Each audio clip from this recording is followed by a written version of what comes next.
கர்த்தருக்கு ஸ்தோத்திரம். கர்த்தராகிய இயேசு கிறிஸ்துவின் இன்ப நாமத்தில் இனிய வாழ்த்துக்கள். இன்றைய தியானத்திற்காக ஜெபித்த பொழுது தேவன் தந்த வசனம் மத்தேயு எழுதின சுவிசேஷம் 24 அதிகாரம் 36 வசனம். அந்த நாளையும் அந்த நாளிகைகளையும் என் பிதா ஒருவர் தவிர மற்றொருவனும் அறியான், பரலோகத்தில் உள்ள தூதர்களும் அறியார்கள். நம்முடைய கர்த்தராகிய இயேசு கிறிஸ்து இந்த உலகத்திலே மனித ரூபமாக பிறந்தார். பிறந்து 33.5 வருடங்கள் வாழ்ந்து அவர் சிலுவையில் அறையப்பட்டு 3ஆம் நாளில் மரித்தார். அவருடைய ஜீவன் சிலுவையில் அறையப்பட்டு மரித்ததினாலும் அவருடைய பரிசுத்த இரத்தம் சிலுவையில் சிந்தப்பட்டதினாலும் நமக்கு அவர் பாவத்திலிருந்து இரட்சிப்பை உண்டாக்கினார். அப்படியாக இயேசு கிறிஸ்து மரித்த 3ஆம் நாளில் உயிர்த்தெழுந்து அவர் வானத்திற்கு ஏறி போகும்பொழுது சொன்னார், நான் திரும்ப வருவேன் என்று. ஆனால் இந்த தேவன் இயேசு கிறிஸ்து வருகிற நாளையும் நாளிகைகளையும் பிதா ஒருவர் தவிர மற்றொருவனும் அறியான், பரலோகத்தில் உள்ள தூதர்கள் கூட அறியார்கள் என்று சொல்லப்பட்டிருக்கிறது. அவ்வளவு இரகசியமாக, அவ்வளவு ஒரு சர்ப்ரைஸாக திடீரென்று இயேசு கிறிஸ்து 2ஆம் முறை இந்த உலகத்திலே வருவார். எதற்கென்றால் அவர் நம்மையும் அவருடன் சேர்த்து கொண்டு அவருடைய ராஜ்யத்திலே அவரோடு கூட நாமும் இருக்கும்படியாகவே வருவார்.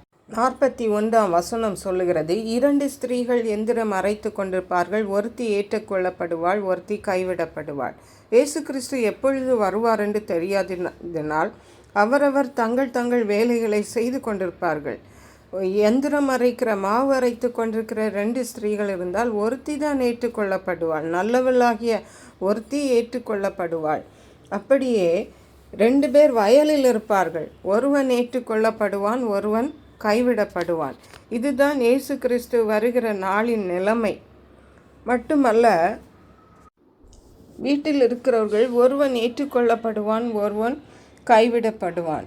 இப்படியாக இயேசு கிறிஸ்து வருகிற நேரம், எந்த நேரம் வருவார், எந்த நாள் வருவார் என்று தெரியாததினால் அவருடைய வருகை திருடன் வருகை போல இருக்கும். நாம் இயேசு கிறிஸ்துவுடைய வருகையில் பங்குள்ளவர்களாக இருக்க வேண்டுமென்றால் எப்பொழுதும் நம்மை பரிசுத்தமாய், தேவனுக்கு பிரியமாய், அவருடைய பிள்ளைகளாய் நம்மை காத்து கொள்ள வேண்டியது அவசியமாக இருக்கிறது. ஹல்லேலூயா. 43ஆம் வசனம் சொல்லுகிறது, திருடன் இன்ன ஜாமத்தில் வருவான் என்று வீட்டெஜமான் அறிந்திருந்தால் அவன் விழித்திருந்து தன் வீட்டை கன்னமிட ஒட்டான். திருடன் வருகிறான் என்றால் அன்றைக்கு இரவு முழுதும் தூங்காமல் நாம் விழித்திருந்து அந்த திருடன் நம்முடைய வீட்டை திருடாதபடி காத்து கொள்ளுவோம். ஆகவே தான் உங்கள் ஆண்டவர் இன்ன நாளிகையிலே வருவார் என்று நீங்கள் அறியாதபடியினால் விழித்திருங்கள். நாம் செய்ய வேண்டியது என்னவென்றால், இயேசு கிறிஸ்து எப்போது வந்தாலும் நாம் அவரோடு போகும்படியாக நம்மை காத்து கொள்ள வேண்டும். அவருடைய வருகையை நோக்கி நாம் விழித்திருக்க வேண்டும். விழித்திருக்கிறது என்றால் நாம் அவருடைய வருகைக்கு ஆயத்தமாய் இருக்க வேண்டும். ஹல்லேலூயா. அப்படிப்பட்ட கிருபைகளை தேவன் நமக்கு தருவார். நம்முடைய ஜெப வாழ்க்கையிலே, நம்முடைய வேத வாசிப்புகளிலே, தேவனுக்கென்று நாம் செய்கிற ஊழியங்களிலே, நற்காரியங்களிலே எல்லாவற்றிலையும் நாம் விழிப்புள்ளவர்களாய் காணப்பட வேண்டும். எல்லாவற்றிலும் நம்மை பரிசுத்தமாய் காத்து கொள்ள வேண்டும். தேவனுடைய சித்தத்தை நாம் செய்கிறவர்களாய் காணப்பட வேண்டும். அவரை சந்தோஷப்படுத்துகிற விதமாக அவருடைய கற்பனைகளை நாம் கைக்கொண்டு அவரில் அன்பு அவர்களாக காணப்பட வேண்டும். அப்பொழுதுதான் இயேசு கிறிஸ்து வரும்பொழுது நாமும் அவரோடு கூட செல்ல முடியும். அருமையான கர்த்தருடைய பிள்ளைகளே, நாம் வாழ்ந்து கொண்டிருக்கிற இந்த நாட்கள் மிகவும் இயேசு கிறிஸ்துவின் வருகைக்கு மிகவும் சமீபமான நாட்கள். நம்மை சுற்றி நடந்து கொண்டிருக்கிற காரியங்கள் அதை நமக்கு திட்டமும் தெளிவுமாக சொல்லுகிறது. ஆகவே நாம் நம்மை நாமே இயேசு கிறிஸ்துவின் வருகைக்கு எப்போதும் ஆயத்தமுள்ளவர்களாய் காணப்படுவோம், விழித்திருப்போம். கர்த்தர் வார்த்தைகளை ஆசீர்வதிப்பாராக. ஜெபிப்போம். எங்களை கிருபையை நேசித்து பாதுகாத்து வழி நடத்துகிற எங்கள் அன்பின் தகப்பனை, ஆசீர்வதிக்கப்பட்ட இந்த நல்ல நாளுக்காக நன்றி.